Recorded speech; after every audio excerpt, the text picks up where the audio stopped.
Para a primeira obra, eu escolhi o Casal Arnolfini. É o mais famoso quadro do pintor flamengo Jan van Eyck, pintado em 1434. A maioria dos estudiosos acredita que esse retrato duplo, feito por Van Eyck, documenta o casamento de Arnolfini.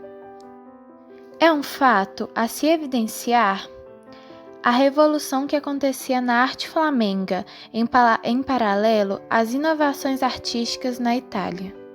Esta obra, cheia de simbolismo, funciona em vários níveis, como um retrato dos eminentes membros da sociedade pelo principal artista local, como um registro de seu casamento e como um comentário sobre as obrigações do casamento em geral. Podemos perceber alguns detalhes importantes desta obra, como por exemplo uma só vela acesa em seu candelabro. Ela representa o olbo onividente de Deus. Uma única vela acesa era colocada do lado da cama dos recém-casados para fortalecer a fertilidade. Possui também o rosário de contas de cristal ao lado do espelho. Esse era um típico presente do futuro marido à noiva. O cristal é símbolo de pureza e as contas sugerem a virtude da noiva e seu dever em manter-se devota. Uma única laranja está presente em sua janela. São conhecidas como pomos de Adão. Também são usadas para simbolizar o fruto proibido do Jardim do Éden, evocando assim um pecado mortal da luxúria, e teria levado à queda do homem. Os instintos pecaminosos da humanidade são santificados pelo ritual cristão do casamento. Os calçados de madeira, logo abaixo do quadro, era mais um sinal de que uma cerimônia religiosa estava ocorrendo, mais uma evidência de que a pintura talvez seja sofisticada certidão de casamento. O cachorro, logo abaixo do casal, acrescenta um toque leve e encantador ao quadro, que de outra forma seria muito solene. A pintura detalhada de seu pelo é uma proeza técnica. Em pintura, cachorros geralmente representam amor simples e fiel, quase certamente esse é o seu sentido simbólico aqui. Agora, falando do casal, podemos reparar a união de suas mãos. Juntar as mãos é algo central do casamento cristão e significa a união de duas pessoas em uma. As mãos juntas também dão unidade ao quadro, e a curva que criam se repete acima, dando forma ao lustre. Logo atrás do casal, podemos perceber o espelho. Em volta do espelho estão 10 das 14 estações da cruz, eventos da jornada de Cristo até a morte no Gólgota. Isso sugere que a interpretação do quadro deve ser cristã e espiritual, além de legal e material. Podemos perceber também que Van Eyck fez um autorretrato dentro do espelho. E logo acima ao espelho possui a sua assinatura, escrita numa caligrafia gótica extravagante.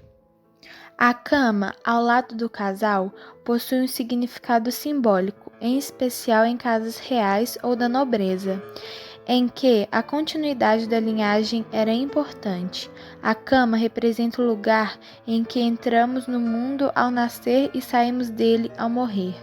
Cortinados vermelhos simbolizam a paixão. Assim como a roupa trajada por Giovanni Arnolfini e Giovanna Senami, que vestem roupas elegantes e extravagantes, adequadas para um retrato de sociedade em um quadro de casamento.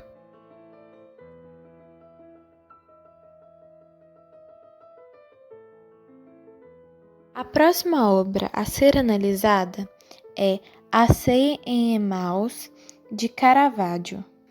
Esta admirável pintura conta uma história dramática. Cristo foi crucificado, mas ergueu-se dentre os mortos. 2 de seus discípulos, ainda chocados com os eventos recentes, caminhavam para o povoado em Emaús, quando o estranho se juntou a eles. Em Emaús, pararam numa estalagem e sentaram-se para uma refeição. Antes de comer, o estranho abençoou o pão. Os discípulos, então, identificaram. Era Cristo, que abençoava o pão como tinha feito na última ceia. Este é um momento dramático retratado por Caravaggio em seu quadro, que, sobre a aparência realista, mostra o rico significado simbólico. Para entendermos a relação dessa história e desta obra, precisamos analisar alguns detalhes, como, por exemplo, as frutas simbólicas que estão sobre a mesa. As maçãs manchadas e os fios rachados na cesta invocam o pecado original. A romã aberta simboliza a vitória de Cristo sobre o pecado por meio da ressurreição. Podemos perceber também a bênção do pão. O pão e o vinho na mesa são os símbolos do corpo e do sangue de Cristo. É por meio dela que os fiéis se unem a Cristo em corpo e espírito. Esse é um dos significados implícitos da pintura. Caravaggio era célebre no uso dramático da luz. Ele ilumina a cena como se manipulasse em série, criando áreas de luz intensa e sombras profundas e escuras. Esse arranjo dramático da luz é chamado de claro e escuro. A sombra sobre a cabeça de Cristo lembra um elo, mas não um disco dourado convencional. Ela também sugere os eventos sombrios da traição e da crucificação que Cristo sofreu. A concha na túnica do discípulo à direita indica que ele é um peregrino, e provável que seja São Pedro, o primeiro discípulo a ver Cristo após a ressurreição. Podemos perceber também que as mãos de seus discípulos eram ásperas, como de camponeses. Os discípulos de Cristo eram pecadores e trabalhadores, e Caravaggio doutou-os apropriadamente de mãos fortes e ásperas. O discípulo, sentado à mesa do lado esquerdo, é Cleofas, discípulo de Jesus mencionado na Bíblia. Ele afasta a cadeira, espantado com a revelação da identidade do estranho. Seu rosto, meio oculto, cria um efeito teatral magistralmente calculado. O estalajadeiro, em pé ao lado da mesa, não compartilha a emoção do momento, pois não sabe quem Cristo é, nem conhece o significado da bênção do pão. Ele pode ser tomado como um símbolo dos que não reconhecem a igreja. Sua calma acentua a dramaticidade da cena, constatando a agitação dos discípulos. Visualmente, ele leva o nosso olhar de volta ao centro do quadro, para o rosto e gesto de Cristo. Cristo é representado no centro do quadro, residindo a refeição. Ele ergue a mão direita para abençoar o pão, um gesto repetido pelo sacerdote da comunhão cristã. A figura, em meio ao corpo, jovem e radiosa, de rosto semítico e barba, era bastante inovadora e, para muitos, um retrato chocante e inaceitável de Cristo. O local mais próximo da mesa permanece vazio, convidando o observador a participar do dramático evento. Caravaggio era um exímio pintor de naturezas mortas, como se pode ver pelos objetos sobre a toalha.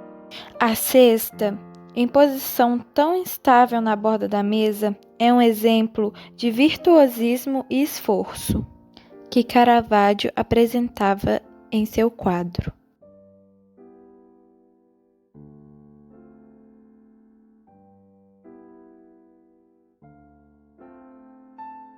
Os Operários é um quadro pintado em 1933 por Tarsila do Amaral.